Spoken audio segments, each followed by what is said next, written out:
Hi, welcome to the Retirement Railroad Matinee Modeling Tip of the Day. I'm Steve, and on the December 9th Friday live stream, I ran a poll kind of to figure out what people wanted to see in regards to building Chicago next. Whether it be the background buildings, whether it be Union Station itself, the post office on the other side, the train sheds, some detailing, etc., etc. And true to form, I never looked at the poll results, and I can't figure out how to get them now after the fact. So, the one email I did get, or instant message, from my co-host, John Linton, C&EI John is his YouTube channel, and he said start with the back and move forward. Well, I'm not sure I'm going to do that, or at least in a continuous fashion. But for now, I've gone ahead and I'm starting on the background, not backdrop, building. I've had this building here almost a year now, and I picked up 3 City Classics 5-story buildings, and relatively inexpensive. The most simplistic models I think I've ever built. 4 walls, a ceiling, a 2-piece chimney, and some glazing for the windows, and that's it. The key to those builds is actually in the detail of the painting, because they have some pretty ornate fronts on them. And I've gone ahead and taken one of them and put the 4 walls together, and so that I can get an idea of how big my sidewalks have to be back here, the placement of these 2 buildings as it relates to the trolley track,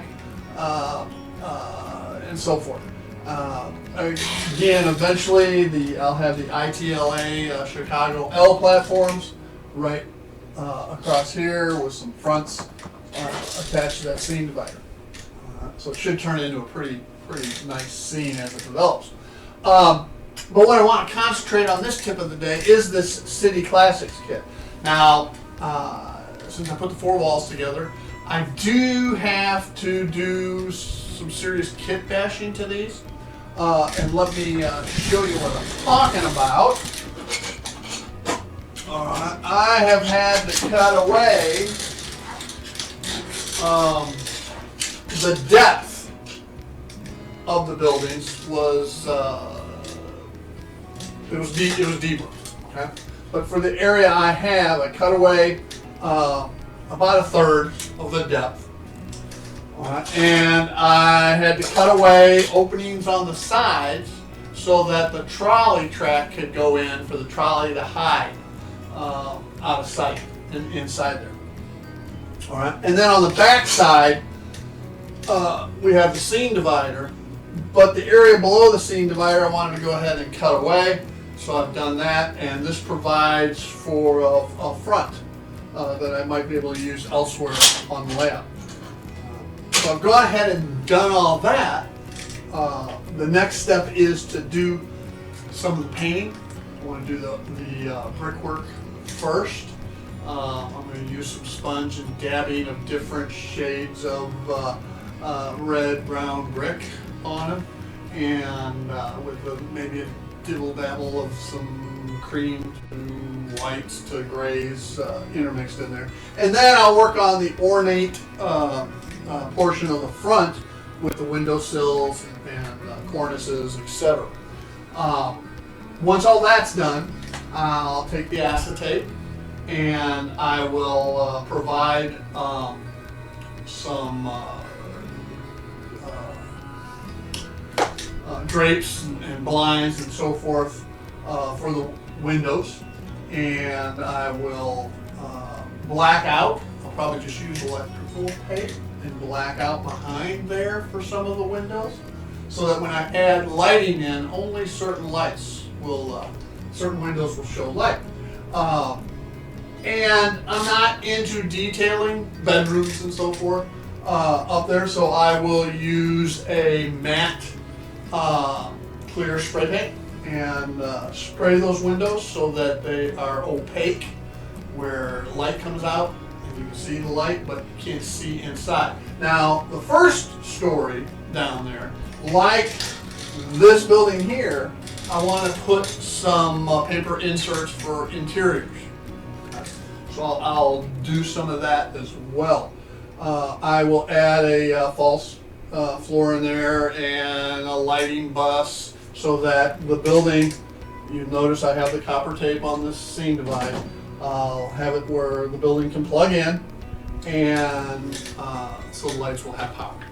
All that was pre-planned when I built this seam divider, and people probably looked at that for all these months saying, boy, that looks pretty ugly, what's he going to do with that? Well, that's why it's there, and these buildings cover it up, and you won't see it. So, with that, hang tight through modern editing. You'll see what I'm doing as far as the brickwork on there. All right? It's basically, like I said, just 4 walls, a top, couple piece of chimney, and then the glazing for the windows.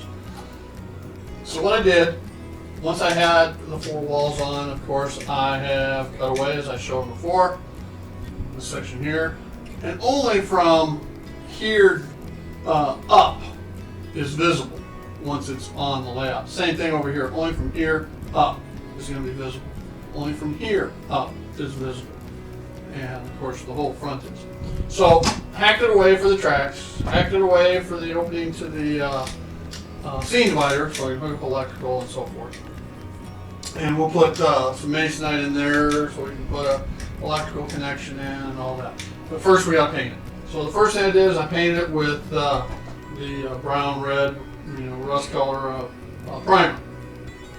And then I came in, starting with the lightest color, and I used toasted marshmallow, and simply sponge dabbed areas throughout the brick on all sides. Okay. Then I did the same thing using warm buff. Did the same thing with classic caramel.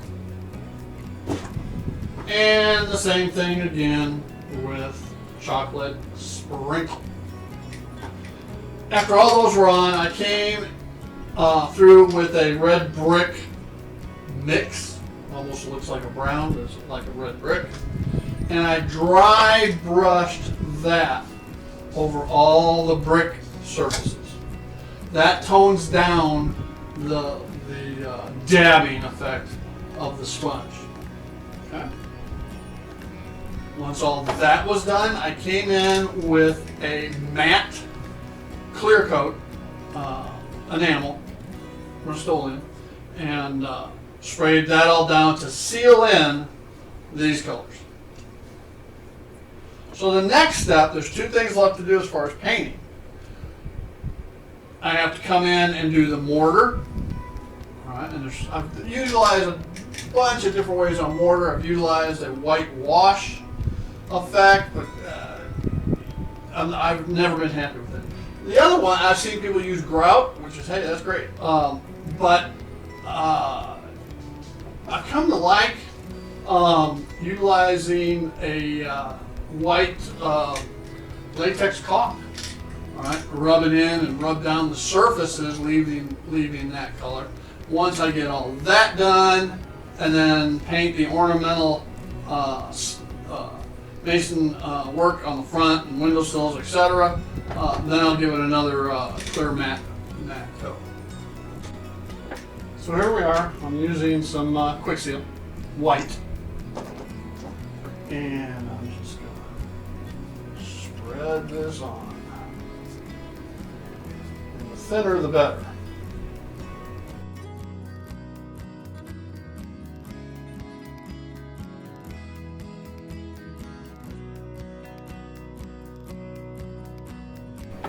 So here we have the building completely painted. As I mentioned, I used a sponge to simply dab on the varying colors that I had chosen. And basically 3 different tones or shades of tan, and then a brown. And once all those were in, I came back and dry brushed over that with a custom brick color I made up. Okay? Got that all done. Came back after that had all dried, and at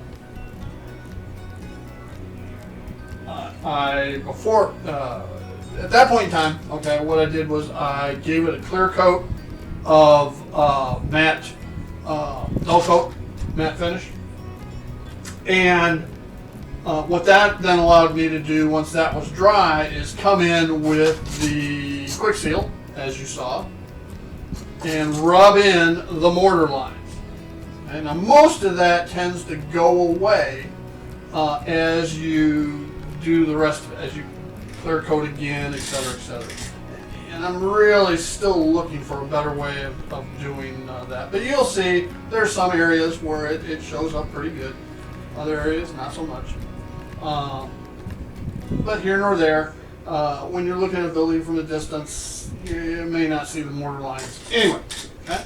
After that was done, I came in and used a very light, almost white gray to do the masonry work, and then came in and did gray to all the window framings and front facade. When those were dry, I came in and used a black wash over the mason to give it that dirty, sooty look to it. Okay? That was all done, and then I gave another clear matte coating to it, so it's now completely painted. And it's time to add the window glazings and lighting. Okay? So hang tight and we'll get after that part. Alright, so what I've done, the glazing is in, which is just acetate that came with the kit. And I've used white electrical tape where the back side, the adhesive side, right, is kind of a cream color. You really can't tell from it, but it is. And I've used it to make up the shades in the windows, both on the front side and for the ones on back. Okay? This part you won't see. All right. That'll stop the light from penetrating in those areas. And notice I have one that's totally closed, so it'll be dark. Now, what I have to do is come through and use the matte clear finish and spray down these windows, all right? So that you can't see through it. They'll be opaque and a lot of light, so you get that effect, but you won't be able to see through. And I have this insert for the inside of a floral shop, which will be adhered on the first floor. Okay? And we'll eventually get around to putting the sign on the front and so forth. So we're making good progress.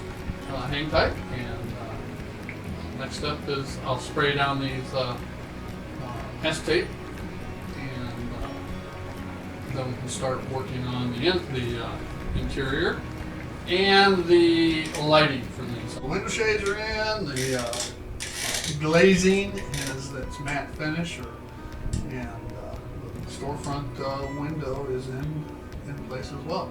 The only thing left is lighting. So what I've done is cut out some MDF, masonite, and attached copper tape to the bus bars. This is one floor. I'm putting 2 different floors in, or light breaks. Here's the other. And let me get the structure. And I've gone ahead inside, as I mentioned, put the supports in. And there we go. So now we have that. The next thing I have to do, and I checked my stock, and believe it or not, I actually ran out. I don't have a plug, male-female plug.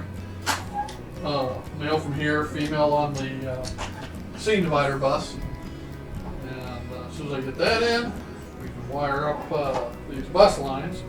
In the interim, I still have some bulbs, light bulbs, and connections that I can do between these light breaks floors.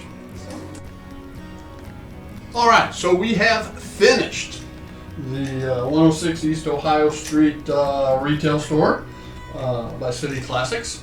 As I've mentioned repeatedly, simple kits, 4 walls. All right, this brick end piece is separate so that you can add on multiple kits. And then it's got a roof, and it's got a 2-piece chimney. That's all there is to it. Oh, and acetate for the glazing or glass. I've done a few extra things. As I mentioned, I've used white electrical tape to put on the windows for shades. And I grabbed a picture off the internet of the inside of a florist shop. I will add some signage somewhere down the road. But just to give you an idea, I also have added lighting to it, and I'll show you that here in a second. But let's take a look at how the light, when the light is inside the building, this may or may not work. It's not working very well, but I'll show you it on the layout. So. It's been all painted up, it's been weathered, it's good to go. So we'll get it on the layout and let's take a look at it there. Hey, I want to thank you for joining me here at the Retirement Railroad Matinee Modeling Tip of the Day. We've got the buildings on the layout, ready to go. So with that, again, I want to thank you, and y'all have a great day. Bye now. This is one of those, but wait, there's more moments. I mentioned early on having to cut away portions of the structure, to allow the trackage to go through in the lower section of the back, etc., etc. I always keep all my extra cutaway type stuff, and while I was waiting for the electrical plugs to come in, I went ahead and fabricated this 3-story building. All right, this now front section was the lower section of the back, and I will use this on the layout, and I'm going to turn it in. I'm going to put a sign on it, I think, that says Chicago Police Stables. All right, and because it's kind of got a stable-like door here, and we'll put this back there and put a light in it, and you'll have structures on each side. All right, and so really the only thing you see is the front. And so with that, let's put it on and see what it looks like with lights.